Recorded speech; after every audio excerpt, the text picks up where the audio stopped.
About 75,000 years ago, the first humans found themselves in the area of modern Australia. The harsh conditions of this region pushed the progress forward. The natives invented medicines, weapons, and when they were on the verge of another discovery, they accidentally discovered ants. Ants who've been doing the same things all this time.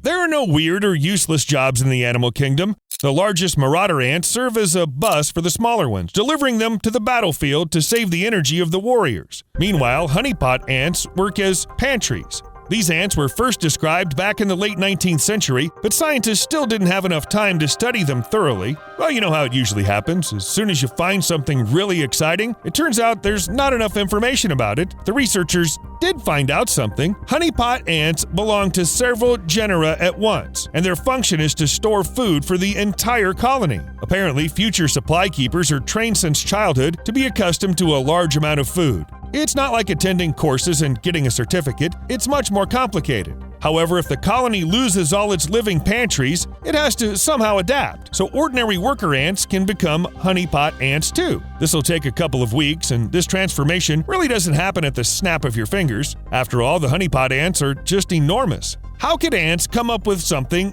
this big?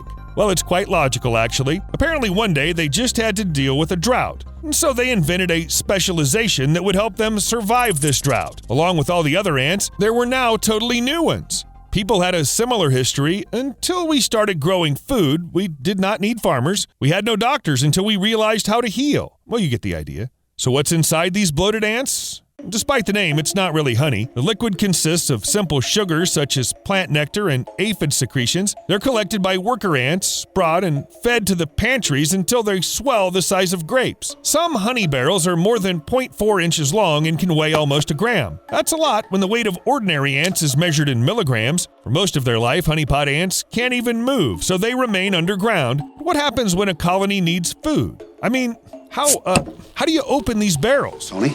Look in the dock. You mean look in the dock? I mean open them up. Calm down. You won't see any ant horror scenes. If every honeypot ant had to be opened in the literal sense of the word, insects would long ago have stopped using this storage method. That's too wasteful. During hard periods when the colony does not have enough food, the worker ant approaches one of the honeypot ants and begins to stroke it on the antenna, after which it regurgitates some of the nutrient fluid stored inside. Oh, you touch my tra-la-la. My ding-ding-dong. Okay, what about the properties of the liquid? Perhaps it differs in taste and consistency depending on the colony. For example, some ants prefer sweet stuff, others something salty. Well, apparently, if there are any differences in taste, they are very subtle. Basically, all the ants that use the barrels eat roughly the same stuff, unless the colony ends up near the Coca-Cola factory and the insects will feed on sweet waste.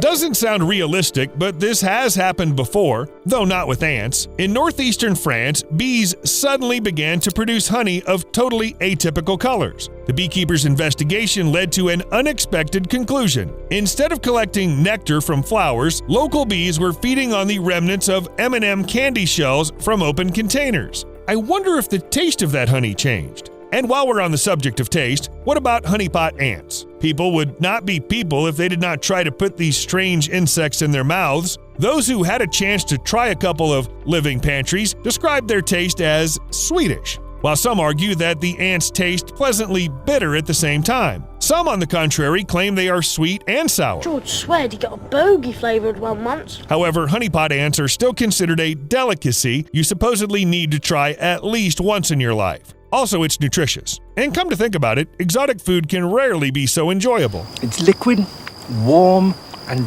marvelously sweet. But when the rest of the world just started realizing that honeypot ants are delicious, the Australian Aborigines turned hunting for them into something of a tradition. Most likely, they tried honeypot ants a long time ago when they first found themselves in the arid regions of Australia. You realize that any food will do in such conditions, and the locals used ants as a source of sugar and other nutritious substances.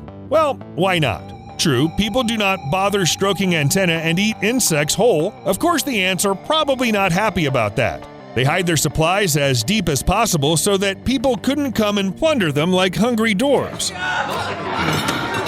It's not so easy to get to honeypot ants. To prevent the contents of the barrels from deteriorating when exposed to the heat, they're placed quite deep, sometimes 5.2 feet below the ground, maybe sometimes deeper. But people did not come across such anthills. Most likely, ants dig so deep to create natural refrigerators. After all, the lower the barrels, the longer the food will last. And it's even less likely someone would steal it. If you think about it, the job of honeypot ants can hardly be called fancy. That is, they actually do nothing. They just sit somewhere in the dark, eat, and wait. They don't even have Wi-Fi. But many ants can change their specialization and climb up the career ladder. At first, they work as nurses or nannies and attend to the queen and larvae. The next step is the garbage cleaners. And eventually, the ants become gatherers. And that's when the big bucks start rolling in. So if you see these small guys dragging crumbs, leaves, and some food somewhere, you should know that they are essentially top managers in the world of ants. But some professions are passed down even among insects. If, for example, the father was a simple cleaner ant, then its son will also become a cleaner ant. You have to understand, son. My father was Steve. His father was Steve. I am Steve. So you must also become... Don't we have other names? It's not easy to quit your job when it ensures the well-being of an entire colony, but there are animals whose jobs were created by nature itself, and these are beavers. Strange as it may seem, beavers are the creatures who fight droughts, wildfires, and climate change. They also create a healthy river environment for other living beings, and overall they are essentially superheroes of the wildlife, protecting water, preserving biodiversity. But if beavers are so great, why do farmers hate them? Is this some kind of ancient feud? Well, almost. Do you know that beaver dams block rivers? What happens if you prevent the river from flowing where it's supposed to? Exactly, floods. Water can destroy vast areas farmers need for crops or livestock. Experts estimate that the U.S. forest industry suffered more than $22 million in damage in 1 year due to flooding caused by beavers. Don't forget the threat to public safety as water erodes the soil, making roads, bridges, overpasses, and dams unstable. Whoop! It wasn't me! Humans have even learned to use beavers to transform deserts. The most advanced technologies designed to stop the sands would cost a couple of $1 trillion a year. While beavers simply build dams on rare rivers and change the landscape this way. Just one beaver dam can improve water quality and also act as a means of protecting the environment from fire. Since we started talking about fires, while some animals save and destroy the planet at the same time as part of their job, others have mastered a profession for the sake of financial gain. Not their own, of course. Goats can stop wildfires. Let me give you a second so you can imagine them in fire helmets or with fire extinguishers.